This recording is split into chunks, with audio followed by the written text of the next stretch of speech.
বিষয়গুলো আমরা আলোকপাত করেছি। হায় আল্লাহ আমাদের এই শেরপুর জেলার গর্বিত সন্তান হায় আল্লাহ জনাব জেনারেল ওয়াকারুজ্জামান সাহেব, এটা তো আপনাদের জানা উচিত। আপনারা শুনেছেন খান বাহাদুর ফজলুর রহমান সাহেব, তার বড় সন্তান আসাদুজ্জামান লেবু, যিনি ডিস্ট্রিক্ট জাজ ছিলেন, তারই সুযোগ্য সন্তান জনাব জেনারেল ওয়াকারুজ্জামান।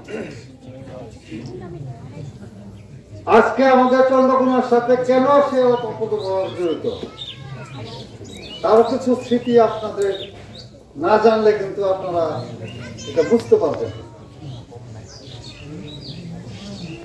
আসাদুজ্জামান লেবু মিয়া ছোট্ট বয়সে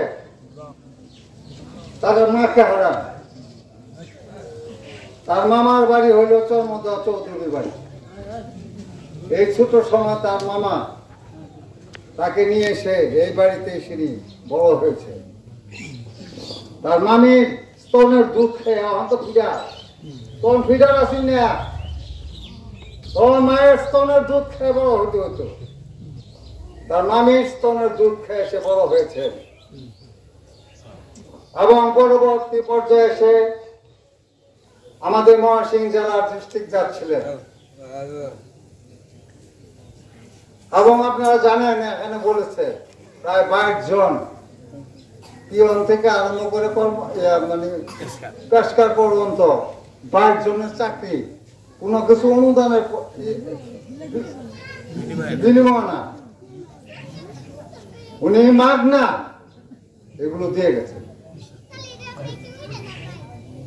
আজ পর্যন্ত ওয়াকারুজ্জামান সাহেব আমাদের চন্দ্রকোনাতে 6টা মসজিদ অলরেডি করে ফেলছে। চরমদায় 3টা মসজিদ, চন্দ্রকোনা 8টা, সাজো চেয়ারম্যান সাহেবের মসজিদ, রামপুরে 1টা মসজিদ, অলরেডি 6টা মসজিদ কমপ্লিট।